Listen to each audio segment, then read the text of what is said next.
అందరికీ నమస్కారం. నేను Swaroopa Potlapalli. Welcome to iDream. సహజంగా ఆడ మగ ఆకర్షించుకోవడం, పెళ్లి చేసుకోవడం అందరికీ తెలిసిందే.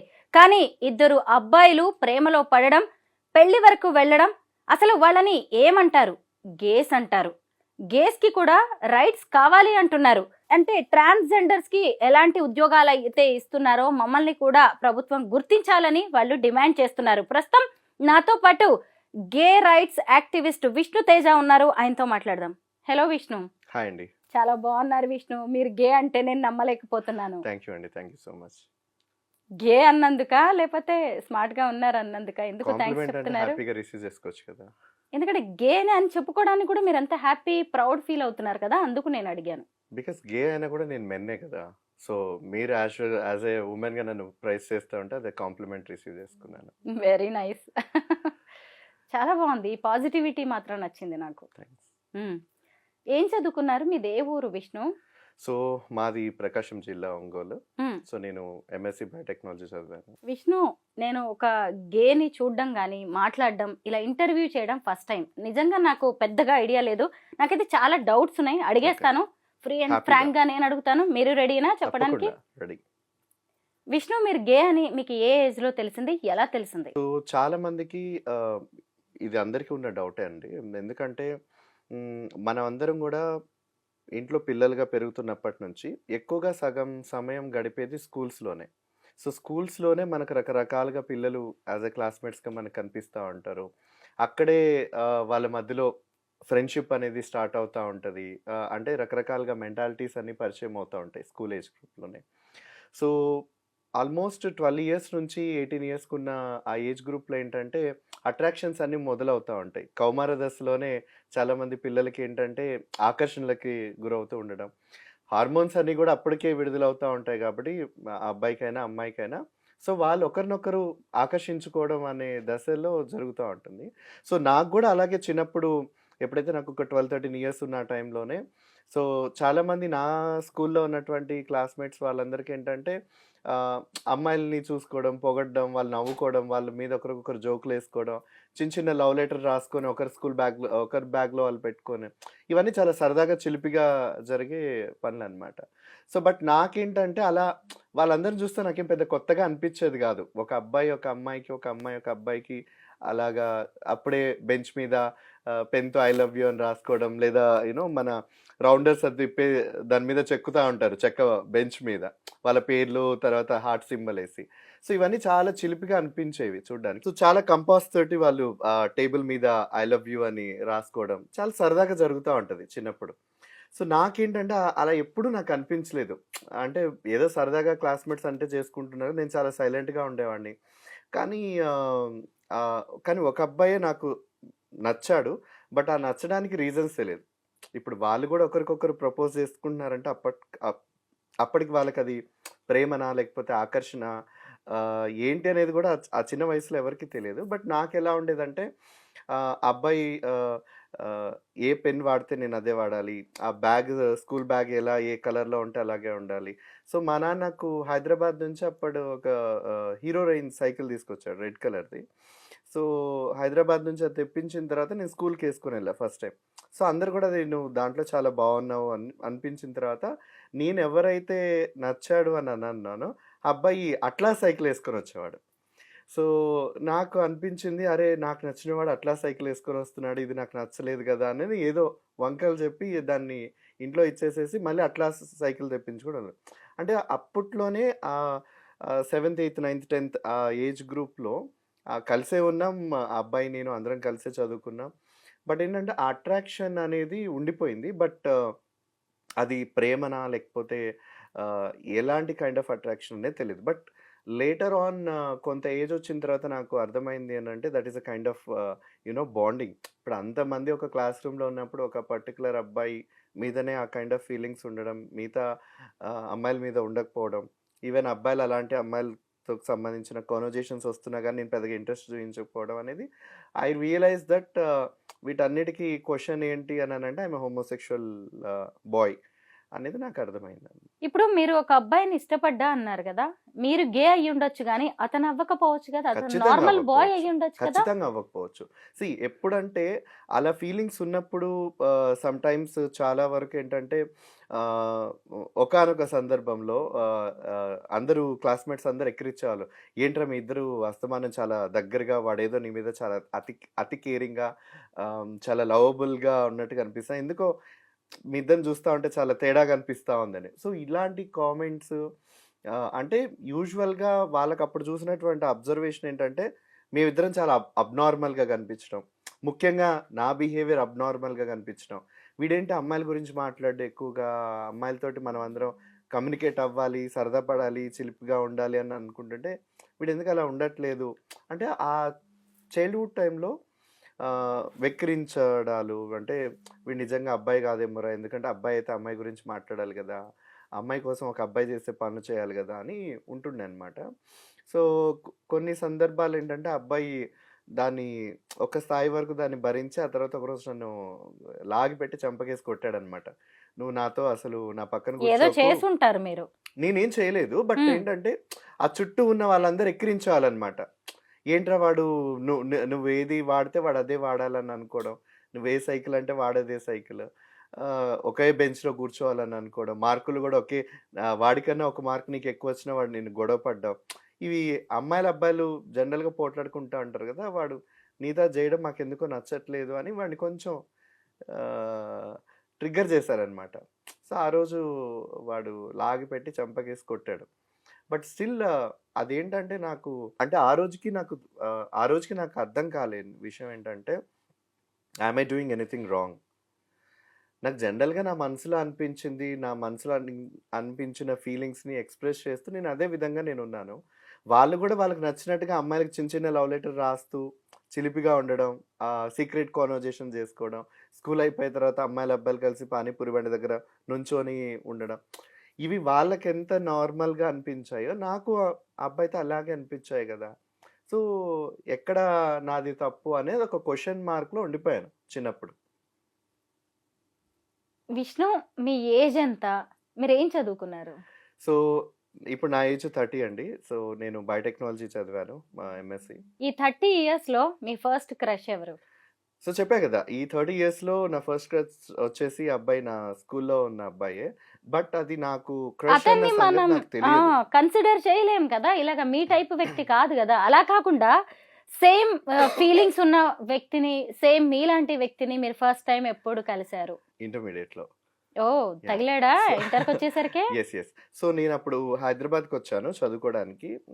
నేను ఇంటర్మీడియేట్ అప్పుడు బైపీసీ చేస్తుండే కేపీహెచ్‌బీ కాలనీలో. సో, 2011 ఆ టైంలో. సో, మా కార్పొరేట్ కాలేజొచ్చేసి కేపీహెచ్‌బీ కాలనీ మెయిన్ రోడ్‌కే ఉండేది. So, it's a 5 floors building. So, నేనొచ్చి జాయిన్ అయిన ఒక 2, 3 వీక్స్‌కి నేను చాలా ఒక్కడినే ఒక సెపరేట్ బాల్కనీ రూమ్‌లో నా బెడ్, నా అల్మారా అన్నీ నేను పెట్టుకొని సెపరేట్‌గా ఉండేవాడిని. ఎవరితో కమ్యూనికేట్ అయ్యేవాడిని కాదు. సో, ఒకరోజు ఒక అబ్బాయొచ్చి "మీది ఆంధ్రానా?" అంటే ఆంధ్ర. అబ్బాయిది నేటివ్ ఆఫ్ తెలంగాణ. సో, ఆ తెలంగాణ లాంగ్వేజ్ తోటి వచ్చేసరికి అమ్మ వీడెవడు ఏంటి ఇంత రుబాబుగా మాట్లాడుతున్నాడని మనసు లోపల అనిపిచ్చింది. సర్లే ఇప్పటి నుంచి నా పక్కన వచ్చి పడుకో అన్ని నేను స్టడీ అవర్ అయిపోయి వచ్చేసరికి 2 బెడ్స్ ఒక విండో బాల్కనీ దగ్గర 2 బెడ్స్ అరేంజ్ చేసి దాని మీద ఒకటే సింగిల్ బెడ్ షీట్ ఏసేసుందనమాట. సో, ఈరోజు నుంచి మన ఇద్దరం కలిసి పడుకుందాం. ఎవరి సెక్షన్స్ వాళ్ళకి మార్నింగ్ లేచి వెళ్దామని కాన్వర్జేషన్‌లో నాకనిపించింది. అరే! అంతకుముందు మీరిందాక ఏదైతే అన్నారో కన్సిడర్ చేయరని 10థ్ క్లాస్ అప్పుడున్న ఆ కైండ్ ఆఫ్ కన్ఫెషన్ అనేది. ఇప్పుడెందుకో నేను కాకుండా నా కోసం ఇంకొక అబ్బాయి స్పెషల్‌గా కేర్ చేయడానికి నన్ను పలకరించి, మనిద్దరం కలిసి పడుకుందామని ఆ ఏర్పాట్లన్నీ చేస్తా ఉంటే నాకు మొదటిసారి లోపల నుంచి ఆ kind of a crush. Hmm. So, he is my crush. చూడ్డానికి బాగున్నాడు. He is caring me. So, ఆ ఎమోషనల్ అట్రాక్షన్ అండ్ ఆ రొమాంటికల్ అట్రాక్షన్ అనేది అప్పుడే మొదలైందనమాట మీ తనతోటే. First love that's my first love. ఎన్ని రోజులు యాహ్! నడిచింది? సో, అది ఆల్మోస్ట్ ఇంటర్మీడియేట్ ఉన్నంత వరకు నడిచింది. సో, ఆ తర్వాత ఏమైంది అనంటే తను అంటే అందరం గూడా చాలా చిన్న పిల్లలం. ఆల్మోస్ట్ 17, 18 ఇయర్స్ ఉన్న ఏజ్ గ్రూప్ కదా! సో, ఆ అబ్బాయి ఒక మాట అన్నాడు లైక్ మా ఇంట్లో చాలా ఆర్థడాక్స్ వాళ్ళందరూ ఫ్యామిలీ అంతా చాలా కన్జర్వేటివ్. సో, ఇలా అని ఏమైనా తెలిసినా చెప్పినా చంపేస్తారు. So, better not to know meet again. So, ఇంతకాలం మనం చాలా హ్యాపీగా ఉన్నామని చెప్పేసి తను ఓపెన్ అయిపోయాడా అతను? నాతో ఓపెన్ అయ్యాడు. బట్ ఆ ఫీలింగ్స్ మేము ఎవరితో షేర్ చేసుకోలేదన్నమాట. సో, కాలేజ్ టైంలో యాజ్ మనకు స్కూల్ టైంలో నాకు ఎలాగైతే తోటి క్లాస్‌మేట్స్ ఏడిపించడం అలాంటివి ఏదైతే చేశారో, ఇంటర్మీడియేట్‌లో కూడా నాకు అలాగే జరిగాయి. అంటే ఏంట్రా మీ ఇద్దరు మొగుడు పెళ్ళాల్లాగా ఒకేసారి వస్తారు మెస్‌కి, ఒకే ప్లేట్‌లో పెట్టుకొని తింటారు. వాడు నీకు తినిపించడం, నువ్వు వాడికి తినిపించడం. Like you both look like a couple అని అనడం. సో, కొన్ని సందర్భాలేంటంటే నన్నెవడైనా ఇంకొంచెం ట్రిగ్గర్ చేస్తాడంటే ఒకరోజు ఫుల్‌గా కొట్టేశాడు. అయితే ఏంట్రా వాడు గే అయితే ఏంటి? అవును నాకు అంటే వాడిష్టం అని చాలా అబ్బాయి చాలా తెగించి చెప్పాడనమాట. బట్ నాకు చాలా భయమేసింది. బికాస్ ఒక బిల్డింగ్ అంతా నా గురించి మా ఇద్దరి గురించి మాట్లాడుకుంటా ఉన్నారు. ఎక్కడికెళ్ళి క్లాస్‌లో కూర్చోవాలన్నా మొహం చెల్లేది కాదు. మెస్‌కి వెళ్ళాలనుకున్నా గానీ ఏదో మా ఇద్దరిని చాలా వింతగా చూసేవాళ్ళు. సో, నా మీద ఉన్న కన్సర్న్, ఆ ప్రేమ అనేది ఆ అబ్బాయికి కూడా అది నెగటివిటీగా అయిపోయిందనమాట. సో, నేనే కొంచెం ఆలోచించి ఫైన్ మనకి ఇక్కడే ఇలాంటి డిస్టర్బెన్సెస్ ఉన్నప్పుడు నువ్వు ముందే చెప్పావు మీ నాన్న మీ ఇంట్లో ఫ్యామిలీ అందరూ ఒప్పుకునే పరిస్థితి ఉండదు. అసలు మనం ఈ రిలేషన్ ఎంతవరకు వెళ్తదనేది కూడా తెలియని వయసు కదా! So, better you be happy. So, intermediate అయిపోయింది. నా దారిన నేను చదువుకోవడానికి వేరే చోట వెళ్ళిపోయాను. ఆ అబ్బాయి దారిన వేరే చోటికి చదువుకొని వెళ్ళిపోయారు. యాహ్! మళ్ళీ ఎప్పుడు కలవలేదా మీరిద్దరు? మధ్యలో కొన్ని సందర్భాల్లో నేను కలిసాను. బట్ పాత జ్ఞాపకాలు అలాగే మనసులో ఉన్నాయి. బట్ దాన్ని ఎప్పుడు మళ్ళీ మేము డిస్కస్ అతను చేసుకోలేదు. పెళ్లి చేసుకోవడం ఏమైనా జరిగిందా విష్ణు? ఇప్పటికి ఇంకా పెళ్లి కాలేదు. బట్ ఖచ్చితంగా అయితే ఇంకొక అమ్మాయిని పెళ్లి చేసుకుంటాడు. మీరేం జాబ్ చేస్తుంటారు? సో, నేను బయోటెక్నాలజీ నాది అయిపోయిన తర్వాత నేను ఒక సంవత్సరం పాటు వైల్డ్ లైఫ్ కన్జర్వేషన్ చేశాను. మన ఈస్టర్న్ ఘాట్స్ దగ్గర. సో, నాకు వన్యప్రాణులు అంటే చాలా ఇష్టం అనమాట. సో, వన్యప్రాణి సంరక్షకుడిగా అప్పుడు కొన్ని కింగ్ కోబ్రాస్ ప్రాజెక్ట్‌లో నేనప్పుడు చాలా యంగ్ రీసెర్చర్‌గా ఉండే అనమాట. సో, అది చేసిన తర్వాత నేను హైదరాబాద్ సిటీలో రావాలి. బికాస్ లైఫ్ అంతా అడవిలోనే ఉంటున్నట్టుగా ఉంది. Like I need to find out people like me. నాలాగా ఉన్న వ్యక్తుల్ని నేను కలుసుకోవాలి. వాళ్ళతో నేను టైమ్ స్పెండ్ చేయాలి. లైక్ నా లోపల ఉన్న ఆ ఎమోషన్స్ అవన్నీ కూడా చాలా డిస్టర్బెన్స్‌గా ఉన్నాయి. నేను ఎవరితో షేర్ చేసుకోలేకుండా. నాకు అనిపించిన దాకా అప్పుడు హైదరాబాద్‌కి వచ్చి నేను ఒక కార్పొరేట్ కంపెనీలో నేను జాయిన్ అయ్యాను. సో, జాయిన్ అయిన ఒక ఫ్యూ వీక్స్‌కి ఏమైందంటే సేమ్ యాజ్ యూజువల్. సో, నేను అమ్మాయిలతో ఎంత కంఫర్టబుల్‌గా ఉంటానో అది చిన్నప్పటి నుంచి కూడా. సో, స్కూల్‌లో క్లాస్‌లప్పుడు కూడా నేను చాలా అల్లరిగా చేసేవాడిని. అమ్మాయిలతో చాలా సరదాగా ఉండేవాడిని. సో, ఆ చనువు నాకు ఆహ్, పెరుగుతూనే వచ్చేది. ఆ బాండింగ్ అనేది అమ్మాయిలతో ఉండేది గానీ, బట్ వాళ్ళనెప్పుడు కూడా నేను ఎనీ కైండ్ ఆఫ్ అట్రాక్షన్స్ తోటి నేను చూడలేదు. Physical, mental, sexual, romantical all these kind of attractions నాకెప్పుడు వాళ్ళ మీద కలగలేదు. But I like them. ఇప్పుడు ప్రపంచంలో అన్ని మనుషులు, అన్ని జంతువులు ప్రతి మన చుట్టూ ఎలా ఉంటాయో women, girls are also same like that. I love them. I like them. And uh respect kind of అనే ఫీలింగ్ అనేది ఇంటర్నల్‌గా చిన్నప్పటి నుంచే జనరేట్ అవుతూ వచ్చిందనమాట. సో, ఎప్పుడైతే నేను అక్కడ వర్క్ చేయడం మొదలుపెట్టానో ఆ కార్పొరేట్ కంపెనీలో, సో, ఒకరోజు నాతో పాటు రెగ్యులర్‌గా లంచ్ చేసే ఒక కొలీగ్ ఏంటంటే, ఆ అబ్బాయి కొంత టైం నుంచి నాతో సరిగ్గా ఉండట్లేదు, మాట్లాడట్లేదు. ఎప్పుడు కలిసి తినేవాళ్ళం కూడా ఆ అబ్బాయి నాతో కూడా కలిసి కూర్చోవట్లేదు. వేరే టేబుల్ మీదకెళ్ళి వేరే గ్రూప్ ఆఫ్ పీపుల్‌తో కూర్చోవడం మొదలు. సో, నేను ఒకరోజు అడిగాననమాట తన్ని. ఎందుకు ఏమైనా ప్రాబ్లమా నాతోటి? ఏమైనా గొడవయిందా? లేకపోతే ఇంట్లో ఈజ్ ఎవ్రీథింగ్ ఆల్ రైట్? అని అని అడిగిన తర్వాత తనేమన్నాడంటే, everything is all right. But నీతో ఉంటేనే అది is like it is not an all right అంటే, ఎందుకు అలా అంటున్నావు? ఏమైంది అని అంటే, లేదు నీ సోషల్ మీడియా కానీ లైక్ నీ పోస్ట్ అండ్ నీ ప్రీవియస్ అన్నీ చూసిన తర్వాత they come to know that you are gay men. So, నీతో పాటు నేను ఉన్నాను, నీతో పాటు నేను కలిసి ఉన్నాను అని అంటే, ఏంటి నువ్వు కూడా వాడి బాప్తేనా అన్నట్టుగా మాట్లాడుతూ ఉన్నారు. సో, నాకెలాగో పెళ్లి కావాల్సిన వాడిని, నాకు ఇలాంటి ట్యాగ్ లైన్స్ ఆఫీస్‌లో వచ్చిందంటే నాకు కెరీర్‌గా అయినా, పర్సనల్‌గా అయినా ఎఫెక్ట్ అవుతది. Sorry don't mind. బట్ నీ నుంచి నాకే ప్రాబ్లమ్ లేకపోయినా గానీ, ఆఫీస్‌లో అందరూ అలా మాట్లాడుకుంటున్నారు అన్న తెలిసిన ఆ మరుక్షణమే నేను రిజైన్ జేసి వచ్చేసిన తర్వాత అప్పుడు నాకనిపిచ్చింది. సో, ఏదైతే ప్రీవియస్‌గా ఫస్ట్ క్రష్ ఉన్న అబ్బాయి నుంచి ఆ తర్వాత, అరే! సొసైటీ యాక్సెప్ట్ చేయదు కదా! హోమోసెక్షువల్ పీపుల్స్‌నైనా, వాళ్ళు ఆడవాళ్ళైనా, మగవాళ్ళైనా యాజ్ యూజువల్‌గా మనం గే అండ్ లెస్బియన్స్ అని మాట్లాడుకుంటూ ఉంటాం. సో, వీళ్ళని యాక్సెప్ట్ చేయదు కదా సొసైటీ. సో, కాస్ట్ యాక్సెప్ట్ చేయదు, రిలీజియన్ యాక్సెప్ట్ చేయదు, సొసైటీ యాక్సెప్ట్ చేయదు, ఫ్రెండ్స్ యాక్సెప్ట్ చేసే సిట్యుయేషన్‌లో లేదు. కొలీగ్స్ దగ్గర కూడా అటువంటి ఫ్రీడమ్ ఆఫ్ ఎక్స్‌ప్రెషన్ అనేది ఎక్కడా లేదు. సో, ఇది ఎక్కడో చాలా ట్రిగ్గర్‌గా ఉంది అన్న టైంలోనే ఇప్పుడు అవన్నీ వదిలేసేసి నేను I started living alone.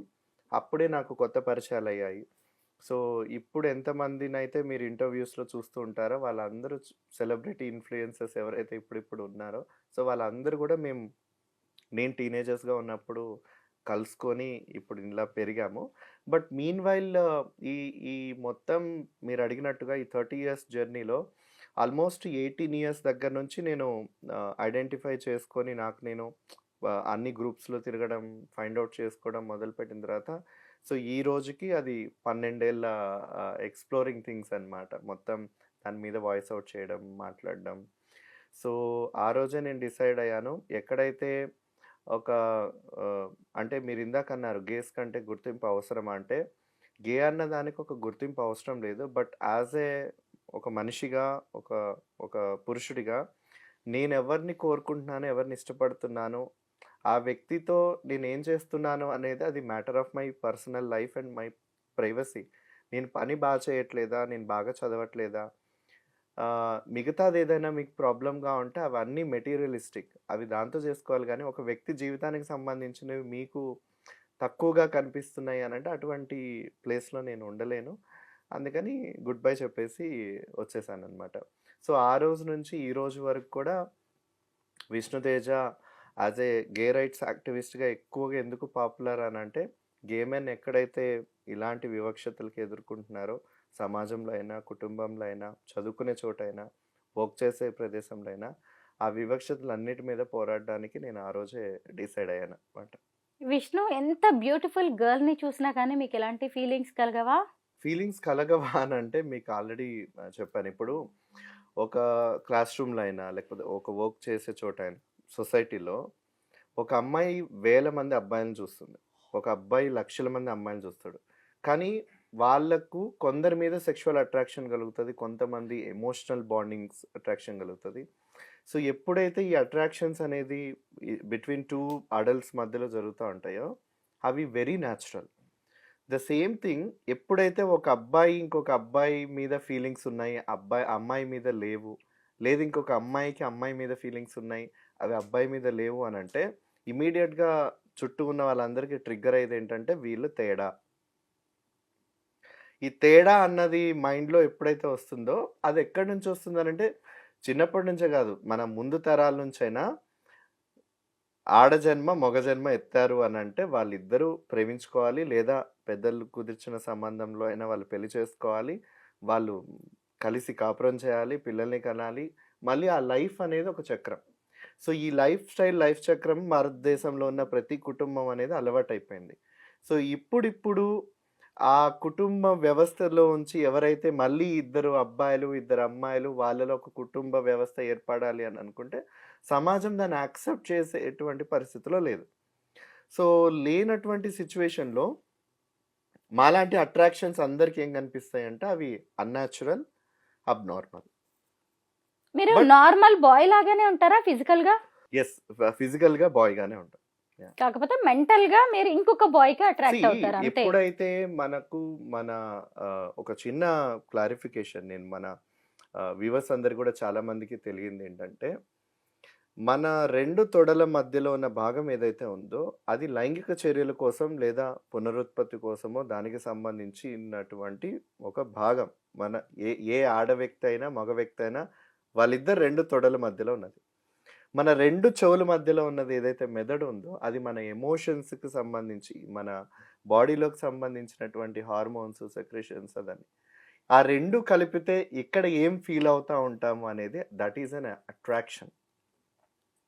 So, ఒక మనిషికి ఎవరి మీద అట్రాక్షన్ కలుగుతుంది, ఎవరితో నవ్వాలి, ఎవరితో ఏడవాలి, ఎవరితో కలిసి ఒక చాయ్ తాగాలి, ఎవరితో కలిసి ఒక సిగరెట్ తాగాలి అనేది it is all between 2 humans. అది ఎప్పుడైతే చూసే జనాలకి ఇది అబ్నార్మల్ అని అనిపిస్తుందో, ఇదేదో చాలా తేడాగుందే అని అనిపిస్తుందో, అక్కడే ఒక వివక్షత మొదలవుతుంది. ఉదాహరణ బయట ఎందుకు? మీరే అన్నారు, మొట్టమొదటిసారి మిమ్మల్ని నేను చూస్తున్నానని. బట్ నాలాగా వచ్చి మాట్లాడాల్సిన అవసరం అందరికీ లేదు. ఎందుకంటే వాళ్ళెవ్వరు కూడా కనిపించరు. లెస్బియన్ అమ్మాయిలైనా అమ్మాయిలాగే ఉంటారు. గేస్ అబ్బాయిలైనా అబ్బాయిలాగే ఉంటారు. కానీ ఎక్కడైతే lunch time conversation, coffee time వచ్చినప్పుడు ఈరోజు ఆ కొలీగ్ అమ్మాయి చాలా బాగుంది కదా, లేదా ఈరోజు ఆ అబ్బాయి చాలా బాగున్నాడు కదా అని కాన్వర్జేషన్ వచ్చినప్పుడు నువ్వు రెస్పాండ్ అవ్వకపోతే తేడా, ఒకవేళ రెస్పాండ్ అయినా కూడా ఏంటంటే చాలా ఫేక్గా నిజమే బాగున్నారు అంటే మాట వరుసకు ఆ మాట అనకపోతే అక్కడ తేడా అన్న లేబుల్ వేసేస్తుందేమో ఈ సొసైటీ, ఆ చుట్టూ ఉన్నదన్న ఒక భయం అనేది. మీరు గే అని మీ ఫ్యామిలీ మెంబర్స్కి, మీ పేరెంట్స్కి ఎప్పుడు తెలిసింది? సో చాలా మంది అనుకునేది ఏంటంటే నేను వాళ్ళకి డైరెక్ట్గా నేను గే అని చెప్పాను అనని. బట్ అదేం జరగలేదు నా లైఫ్ విషయంలో. సో మీకు చెప్పాను కదా ఇంటర్మీడియట్లో నా ఫస్ట్ క్రష్ అబ్బాయి ఉన్నాడని. సో మా సిస్టర్ వెడ్డింగ్ జరుగుతుంది. సో వెడ్డింగ్ జరుగుతున్న టైంలో వాడు నాకు డ్రెస్సింగ్ రూమ్లో నాకు పంచ కడుతున్నాడు అనమాట.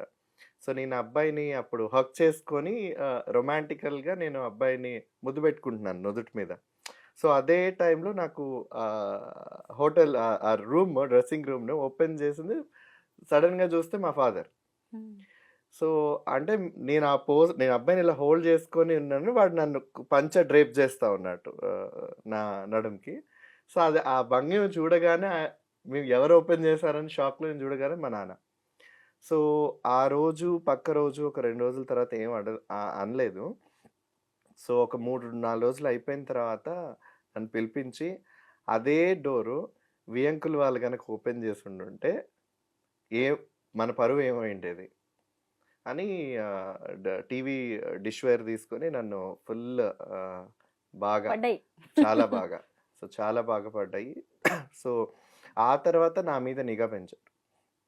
అప్పుడు చిన్న చిన్న నోకియా ఫోన్లు ఉండేవి మనందరివి.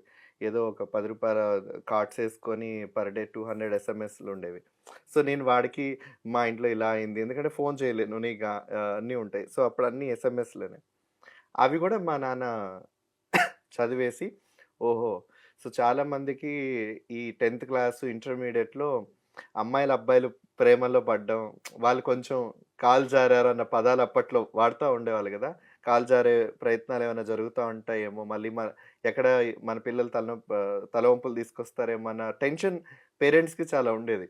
వాటన్నిటికీ భిన్నంగా వీడేంటి అబ్బాయితో ఇంత రొమాంటిక్గా చాట్ చేసి ఇక్కడ ఉండే అమ్మాయి అన్న అనుకుంటే పర్లేదు, వాడొక అబ్బాయి అసలు ఏం జరగబోతుందా అనేది మై ఫాదర్ వాజ్ లైక్ చాలా సీరియస్ అయ్యి ఇంకా మొత్తం గృహ నిర్బంధమే అనమాట.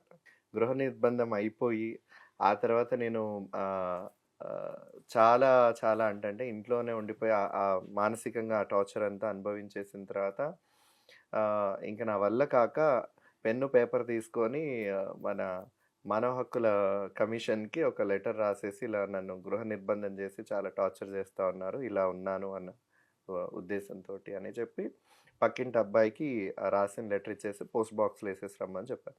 సో కరెక్ట్గా ఒక వారం తర్వాత హైదరాబాద్ నుంచి మా ఇంటికి స్పెషల్ టీం అంతా వచ్చారు. వచ్చిన తర్వాత ఇలా ఒక కంప్లైంట్ వచ్చింది, మీ అబ్బాయి ఎక్కడున్నాడు అని. డోర్ దిగానే మా మదర్ కనిపించారు. ఇలా ఒక కంప్లైంట్ వచ్చింది, మీ అబ్బాయి ఎక్కడున్నారు అని అంటే మా అబ్బాయి లేడండి బయటకు వెళ్ళాడు అని. లేదు కంప్లైంట్ వచ్చి ఇంట్లోనే ఉన్నాడు, మీరు అందరూ గృహ నిర్బంధించాడు, మీ ఆయన ఎక్కడ ఉన్నారు అని అడిగితే మా ఆయన లేరు డ్యూటీకి వెళ్ళారని. సో వాళ్ళు ఇమీడియట్గా వచ్చి లోపలంతా సోదా అంతా సర్వీస్ చేసేస్తే నేను ఒక బెడ్రూమ్లో లైట్ ఆఫ్ చేసుకొని ఒక మూలన కూర్చొని ఉన్నా. It's like day routine. So అప్పుడు వెంటనే నన్ను బయటికి పిలిపించి లెటర్ నువ్వే రాసావంటే నేనే రాశాను అని. సో అక్కడ మీ వారికి ఫోన్ చేసి పిలిపించండి, ఎంక్వైరీ చేసి ఇన్వెస్టిగేషన్ చేసి చేస్తాము అని. సో అక్కడ ఆ సిచ్యువేషన్లో మా మదర్, అబ్బాయి ఏదో తెలియక చేస్తాడండి, మీరైనా కొంచెం చూడండి, ఎందుకంటే ఇలాంటి సిచ్యువేషన్స్ వచ్చినప్పుడు వాళ్ళ నాన్న అలా రియాక్ట్ అయ్యారు, బట్ ఆయనకేం తనని కొట్టాలి, ఇప్పటికైనా బంధించాలి. ఒప్పుకున్నారా మిమ్మల్ని, మీ మా నాన్న మిమ్మల్ని వదిలేశారా? అంటే ఆయన ఒప్పుకునే టైం కూడా నాకు తెలిసి లేదనుకుంటా. సో ఆ మధ్యలోనే అనారోగ్యంతో ఆయన చనిపోయారు. బట్ ఆ ఫేజెస్, ఆ సిచ్యువేషన్స్ అన్నీ చూసిన మా మదర్ ఎవరైతే ఉన్నారో, మా మదర్ కంప్లీట్గా యాక్సెప్ట్ చేశారు. సో చాలా ఇంటర్వ్యూస్లో మా మదర్ని అడిగినప్పుడు కూడా తను చెప్పింది ఏంటంటే, చిన్నప్పటి నుంచి కొడుకు ఏంటి, కొడుకు ప్రవర్తన ఏంటి, కొడుకు ఎవరితో ఎక్కువగా ఉంటున్నాడు అనేది తెలుస్తూ ఉంటుంది. ఎవరితో ఎక్కువ ఆడుకుంటున్నాడు, ఎవరితో ఎక్కువ చనువుగా ఉంటున్నాడు అనేది ఆటోమేటిక్గా ఏ తల్లికైనా తెలిసేది. సో మా వాడు ఎందుకు ఎక్కువగా అమ్మాయిలతో అంత చనువుగా ఉండడు, అంటే చనువు అంటే ఇన్ ద సెన్స్ ఆఫ్ ఆ వయసులో ఉండే రకమైనటువంటి చనువుతో ఉండడు, ఎక్కువగా ఆడుకుంటాడు, అన్నీ చేస్తాడు కానీ బట్ వాడికి ఎప్పుడు ఆ ఇంటెన్షన్స్ ఉండేది కాదు. బట్ ప్రత్యేకంగా ఇంట్లో గులాబీ అంట్లు ఉంటే అవన్నీ తీసుకెళ్ళి వాడికి నచ్చిన అబ్బాయికి ఆ గులాబీ అంట్లు ఇవ్వడం, ఆ మొక్కలు షేర్ చేసుకోవడం, లేదా ఇంటికి పిలిపించి అమ్మ ఇచ్చేసి పెట్టు, మా ఫ్రెండ్ వస్తాడు ఈరోజు ఇంటికి, ఇది తింటు అంటే సేమ్ సెక్స్ బాయ్స్ మీదనే వాడి ఈ కైండ్ ఆఫ్ ఉండేది. బట్ యూజువల్గా అది గ్రూప్ ఆఫ్ పీపుల్ తోట లేదా ఇంకొక అమ్మాయిలతోట చేస్తూ ఉంటారు. బట్ నాకు అప్పుడే అనిపించింది లైక్ వీడు ఏంటి ఎక్కువగా అబ్బాయిలతో ఉన్నాడని. బట్ లేటర్ అది రియలైజ్ అయ్యాను, మా వాడికి అమ్మాయిలంటే ఇష్టం లేదు, అబ్బాయిలు కానీ. బట్ నేను అది ఎప్పుడు వాడిని క్వశ్చన్ చేయలేదు, ఎందుకనంటే ఆల్రెడీ వాడిని క్వశ్చన్ చేసిన వాళ్ళందరూ వాడిని వాళ్ళ నాన్న, మిగతా వాళ్ళ స్కూల్ మేట్స్ వాళ్ళందరూ కూడా ఉంటుందని తెలుసుకొని నేను ఎప్పుడు కూడా వాడిని ఎప్పుడు నేను క్వశ్చన్ చేయలేదు. సో అని మా మదర్ ఇంతవరకు అమ్మాయిలు ఎవరు మిమ్మల్ని మీకు ప్రపోజ్ చేయలేదా? ఐ లవ్ యూ చెప్పిన వాళ్ళు ఉన్నారా? ఉన్నారండి. సో నాకు అది ఎంత కష్టమైన సిచ్యువేషన్ అంటే నా లైఫ్లో, వాళ్ళేమో చాలా ఎమోషనల్గా పెంచుకొని, సో నాకు 10th class, 8th, 9th, 10th class నేను స్కూల్ ట్యూషన్కే వెళ్ళేవాడిని. సో తెలుగు మీడియంలో ఒక అమ్మాయి ఉండేది. సో ఆ అమ్మాయి నేనంటే చాలా బాగా ఇష్టపడి స్కూల్ ట్యూషన్స్కి కూడా తరచుగా వచ్చేదన్నమాట. సో ఆమె తెలుగు మీడియం సెక్షన్ ట్యూషన్ దగ్గర వదిలిపెట్టేసుకొని ఇంగ్లీష్ మీడియం ఉండే నా దగ్గరకు వచ్చి నా పక్కన కూర్చునేదన్నమాట. సో ఆ అమ్మాయి నా పక్కనే వచ్చి కూర్చోవడం, ఆ చదువుండడం. ఆ 10th క్లాస్ అయిపోయిన తర్వాత నా అమ్మాయి నాకు లవ్ లెటర్ రాసి నాకు డైరెక్ట్గా ఇవ్వకుండా నా బుక్లో పెట్టి ఇవ్వడం, దానికి మళ్ళీ నేను నాకు ఇష్టం లేదని నేను రాయడం. సో అది చాలా బిగ్గెస్ట్ డిసప్పాయింట్ అనమాట. సో ఆ తర్వాత అమ్మాయి వాళ్ళ ఇంట్లో వాళ్ళు, అంటే అప్పట్లో మా సైడు చాలా త్వరగా పెళ్ళిళ్ళు చేసేస్తారు అమ్మాయిలకి. సో 10th క్లాస్ అయిపోగానే అమ్మాయికి పెళ్లి చేసేస్తారు. నేను అమ్మయ్య, నా మీద యూనో ఒక భారం లేదు అని. బట్ ఆ అమ్మాయి ఆ తర్వాత పెళ్ళికి వెళ్ళాను. వెళ్ళినప్పుడు అసలు నన్ను చూసి ఏడ్చేస్తూ ఉంది. అదే విషయం తెలిసిన నా క్లాస్మేట్స్ అమ్మాయిలు కూడా, అరే నువ్వు వెళ్ళిపోరా ఇక్కడ నుంచి, ఏదైనా అయిందంటే మొత్తం ఇదైపోతుంది అనేసి సేవ్ చేశారు. బట్ అది నాకు ఫస్ట్ చాలా, ఎందుకంటే నా పర్సనల్ ప్రాబ్లమ్స్ నాకు తెలుసు, నేను ఎలా గో త్రూ అవుతున్నానని.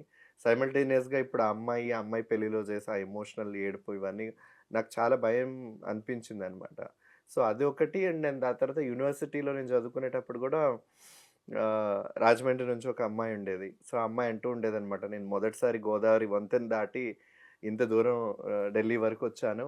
సో నాకు నువ్వు బాగా కేరింగ్గా చూసుకున్నావు, నాకు బాగా నచ్చావు అని అప్పుడు ప్రపోజ్ చేస్తే నేను లేదు, I'm not in to it. అప్పుడు నేను ధైర్యంగా ఫస్ట్ టైం ఒక అమ్మాయికి చెప్పాను, అంటే నాకు అబ్బాయిలంటేనే ఇష్టం, సారీ అంటే, నువ్వు అలా కాదు, ఒక్కసారి కలిసి ఉండు నాతోటి, నీకు తెలుస్తుంది అని తను చెప్పింది అనమాట. బట్ స్టిల్ ఐ రిజెక్టెడ్ అనమాట. సో ఆ తర్వాత ఇంకా ఇప్పటికీ కూడా నేను ఎక్కడ కలిసినా ఏ అమ్మాయిలు ఎవరు చూసినా చాలామంది దే ప్రపోజ్. పెళ్లి చేసుకోమని కోరుతూ ఉంటారా చుట్టుపక్కల వాళ్ళందరూ? ఇది మాత్రం చాలా ఎక్కువగా ఉంటుందండి, ఎందుకంటే ఇప్పటి వరకు నా ఫ్యామిలీ వరకే నా గురించి తెలుసు. అండ్ ఇంటర్వ్యూస్ ద్వారా మా ఎల్జిబిటిక్యూ కమ్యూనిటీ వాళ్ళకే నా గురించి తెలుసు. బట్ నేను ఎక్కడ ఉంటున్నాను, మా రిలేటివ్స్ అయినా, నేను ఉండే అపార్ట్మెంట్స్ వాళ్ళకైనా ఎవరికి కూడా నా గురించి అంతగా తెలియదు అనమాట. సో ఎక్కడైనా ఫ్యామిలీ ఫంక్షన్స్కి వెళ్తున్నప్పుడు ఏంటంటే పెళ్ళి ఎప్పుడు చేసుకుంటావు, యూనో దేవర్ సో అంటే క్యూరియస్ అన్నమాట. అంటే మీ అబ్బాయి చాలా బావుంటాడు. మా అమ్మాయికి ఇచ్చి చేస్తారా? లేకపోతే సంబంధాలు చూడమంటారా? ఇలాంటి కన్వర్జేషన్స్ అన్నీ వచ్చేవన్నమాట. సో, మా మదర్ చాలా సింపుల్‌గా వాడికి నచ్చితే చేసుకుంటాడు. నచ్చకపోతే వాడి ఇష్టం వాడెలా ఉండాలనుకుంటాడు. అంటే ఇదొక్కటే పాస్ చేసేదన్నమాట. సో, తను ఇబ్బంది పడేది కాదు. ఆ సిట్యుయేషన్స్‌లో నన్ను గూడా ఇబ్బంది పెట్టేది కాదు. బట్ ఈ క్వెషన్స్ ఈ క్వెషన్స్ అయితే చాలా రెగ్యులర్‌గా ఎన్‌కౌంటర్ అవుతుంటాయి.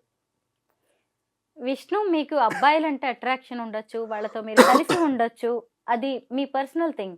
ఇలా పబ్లిక్ చేసుకోవడం అవసరమా? ఇంటర్వ్యూలు ఇవ్వడం అవసరమా? అసలు గే అని చెప్పుకోవడానికి మీకేం అనిపించట్లేదా?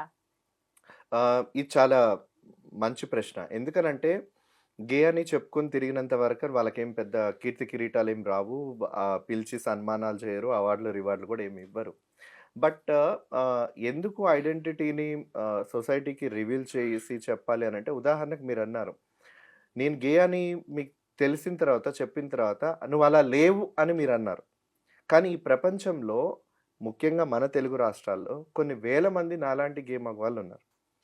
వాళ్ళు ఆహ్, కుటుంబం కోసమో, సమాజం కోసమో, ఫ్రెండ్స్ కోసమో, లేదా వాళ్ళు అనుకున్నటువంటి జీవితం సాఫీగా సాగాలనుకునే దానికోసమో ఎవరైనా అమ్మాయిని పెళ్లి చేసుకొని, తర్వాత ఆ అమ్మాయి జీవితాన్ని ఇబ్బంది పెట్టి, అది మళ్ళీ రోడ్డు మీదకొచ్చి, అదంతా ఒక పెద్ద గందరగోళం, గజిబిస్తానం. ఎందుకంటే గే అంటేనే ఒక మగవాడికి ఇంకొక మగవాడి మీద అన్ని రకాలైనటువంటి ఆకర్షణ. అలాంటప్పుడు బలవంతంగా పెళ్లి చేసుకొని, సంసారం చేసి, పిల్లల్ని కనాలనేది అది అది ఆ వ్యక్తికి ఒక పెద్ద నరకం.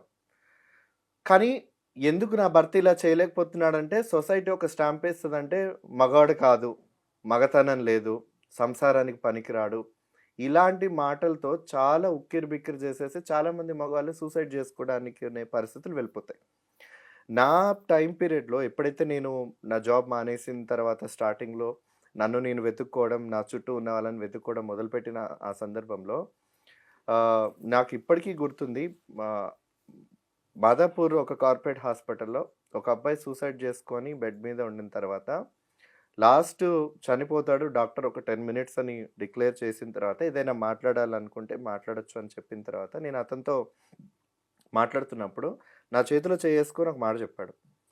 ఎట్టి పరిస్థితుల్లో నేను ఒక అబ్బాయి అయ్యుండి ఇంకొక అబ్బాయి మీద ఫీలింగ్స్ ఉన్నాయి. అది మా ఇంట్లో వాళ్ళకి తెలిస్తే ఒప్పుకోరు. నాకు ఈ టెన్షన్సే నాకు లైఫ్‌లో చాలా డిస్టర్బింగ్స్‌గా ఉన్నాయి. నాకు బతకాలని లేదు అని అబ్బాయి సూసైడ్ చేసుకున్నప్పుడు, ఆ అబ్బాయి నాకు చెప్పిందేంటంటే, నేను చనిపోయిన తర్వాత because he is still in conscious, he knows that he is going to die in a minutes. నాకు ప్రామిస్ చేయించుకొని చెప్పిన మాటేంటంటే, మా ఇంట్లో వాళ్ళకి అమ్మాయిని ప్రేమించాడు, అమ్మాయి మోసం చేసిందనే చెప్పు. ఎందుకనంటే వాళ్ళకి గూడా ఒక గౌరవం ఉంటుంది. ఇలా అని తెలిసిన తర్వాత చుట్టుపక్కల మిగతా వాళ్ళందరూ గూడా చాలా ఇదిగా చూస్తారు. దయచేసి ఈ విషయాన్ని, నా చావుకుని ఈ విషయాన్ని నువ్వు నిజంగా చెప్పు. అమ్మాయి కోసం చనిపోయాడనేది. ఎటువంటి ఎంక్వైరీస్ ఏవి పెట్టుకోకుండా అమ్మాయి నాకు చెప్తూ ఉంటాడు చనిపోయాడని. That makes me more you know ఏమని చెప్పాలంటే చాలా హృదయం చాలా చాలా చాలా విదాకరమైనది. ఎందుకంటే ఈ పరిస్థితి ఎందుకు రావాలి? ఒక అబ్బాయిగా పుట్టి ఇంకొక అబ్బాయి మీద ఫీలింగ్స్ కలగడం అనేది తను చేసిన తప్పు కాదు. సమాజంలో నే కాకుండా అందరికీ ఎవరి మీద ఎవరితో ఉండాలి, జీవితం పంచుకోవాలనేది అది ప్రతి ఒక్క మనిషి హక్కు గదా! సో, ఆయన ఫీలింగ్స్ ఇలా ఉండడం వల్ల తను ఆత్మహత్య చేసుకునేలాగా ప్రేరేపించే సమాజం అనేది కరెక్ట్ కాదు కదా! అని నన్ను అనిపించి, ఆ రోజు నుంచి గేస్ అంటే ఇలా ఉంటారు. గేస్ అంటే ఫీలింగ్స్ ఇలా ఉంటాయి. గేస్‌కి అమ్మాయిల మీద ఫీలింగ్స్ ఉండవు. మీరు పొరపాటున వాళ్ళని పెళ్లి చేసుకొని వాళ్ళని రోడ్డు మీదేసి 498 కేసులేసి, ఇంపార్టెంట్ అని కేసులేసి, మగతనం లేదని మీడియాల ముందుకొచ్చి తన అలా మీద చాలా మంది మోసం చేసి ఆడపిల్లల నానా రకాల జీవితాలని నాశనం చేస్తున్నారు. అభ్యంతరాలేసి, అంటే ఇవి 2 రకాలు గదా! ఇప్పుడు అబ్బాయికి అమ్మాయిని పెళ్లి చేసుకొని మోసం చేయాలనేది తనకుండదు. అవతల అమ్మాయికి గూడా అబ్బాయిని ఇది చేయాలని గూడా తనకుండదు. కానీ తన చుట్టూ ఉన్న ఫ్యామిలీసు, సమాజమే వాళ్ళిద్దరిని ప్రోత్సహిస్తది. నీకు తేడాగాడి భర్త దొరికాడు గదా! లాగినంత వరకు లాగేసేయి, కేసులేసేసి నీ జీవితం నెక్స్ట్ సెటిల్ అవుతదని వాళ్ళు చెప్పడం. వీడేంటంటే తనకి తాను సమాజంలో పరువు పోకోకుండా, కుటుంబం దగ్గర పరువు పోకోకుండా స్టిల్ దాన్నింకా కాపాడుకోవడానికి ప్రయత్నాలు చేయడం. ఇవన్నీ గూడా చాలా డిస్టర్బెన్సెస్ క్రియేట్ చేస్తా ఉంటాయి. సో సొసైటీకి అవగాహన రావాలి. ఒక గే అంటే ఎవరు? వాళ్ళ లక్షణాలేంటి? వాళ్ళ మనస్తత్వం ఏంటి? అనేది చాలా ముఖ్యమన్న ఉద్దేశంతోటి నేను ముందుకొచ్చి, మేమంటే ఇలా ఉంటాం. మా మనసు ఇలా ఉంటది. మా నడవడిక ఇలా ఉంటది. అనేది చెప్పడం మొదలుపెట్టాననమాట. అందుకు తప్ప మిగతా ఏ చోట కలిసి హాయ్ అండి నేను గే అండి. కొందరు ఇంటర్వ్యూస్ చేస్తా ఉంటారు గదా! అలా చెప్పుకోవాల్సిన అవసరం కూడా లేదు. బికాస్ గే అనేది నా సెక్షువల్ మెంటల్ రొమాంటికల్ అట్రాక్షన్. అది ఇద్దరు వ్యక్తుల మధ్యకి సంబంధించిన అది. అది నా బెడ్‌రూమ్ మ్యాటర్. నా పర్సనల్ లైఫ్ మ్యాటర్. 10 మందికి మెడలో యేసుకొని నేను గే అండి చెప్పాల్సిన అవసరం కూడా నాకు లేదు. సో, కేవలం రైట్స్ కోసం, విజిబిలిటీ కోసం, అవేర్‌నెస్ కోసం మాత్రమే నేను ఐడెంటిటీని రివీల్ చేసి మాట్లాడుతున్నాను. అది ఇంటర్వ్యూస్‌లో అయినా, ఎక్కడైనా వేదికల మీద అయినా. విష్ణు, గే మెన్ మధ్య ఫిజికల్ రిలేషన్ ఉంటుందా? యెస్ అండి. సో, గే మెన్ మధ్య రొమాంటికల్ రిలేషన్ ఉంటుంది. ఫిజికల్ రిలేషన్ ఉంటుంది. సెక్షువల్ రిలేషన్ ఉంటుంది. సో, ఎవరైతే వీడు తేడాగాడు పడక గదిలో అన్న టైటిల్స్ తోటి బయటకొచ్చే ఇంటర్వ్యూస్ చూస్తా ఉంటాం. ఆ కామెంట్స్ చూస్తా ఉంటాం. ఇక కోర్టులలో కేసులైతే చాలా ఉంటాయి. నా మొగుడు సంసారానికి పనికిరాడు. నా జీవితం నాశనం అయిపోయిందని. ఎక్కడ పనికిరాడు అంటే ఉదాహరణకు ఒక ఇద్దరు వ్యక్తులు, వాళ్ళ ఆడ అయినా, మగ అయినా ఎవరైనా గానీ వాళ్ళకి ఒకరి మీద ఒకరికి ఆకర్షణ లేకుండా మీరు వాళ్ళిద్దరిని ఒకరు బెడ్‌రూమ్‌లోకేసి తలుపేస్తే వాళ్ళ మధ్యలో ఏమైనా అవుతదా? It's an impossible. ఎందుకు ఇది ఒక విచక్షణ.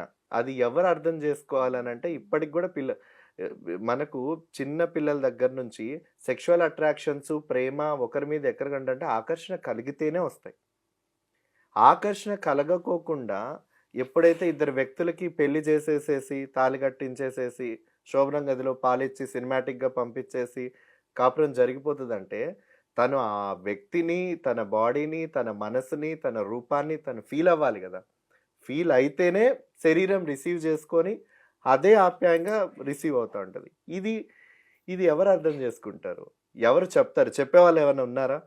సమాజంలో ఇలా మారండి, అలా మారండి అని చాలామంది రకరకాలుగా ప్రవచనాలు రకరకాల విశేషాలను చెప్తారు గానీ, ఒకరిద్దరు వ్యక్తులు ఎలా కలిసి ఉండాలనేది ఎక్కడైనా చెప్తారా? అందుకనే సెక్స్ ఎడ్యుకేషన్ అనేది భారతదేశంలో చాలా ముఖ్యం.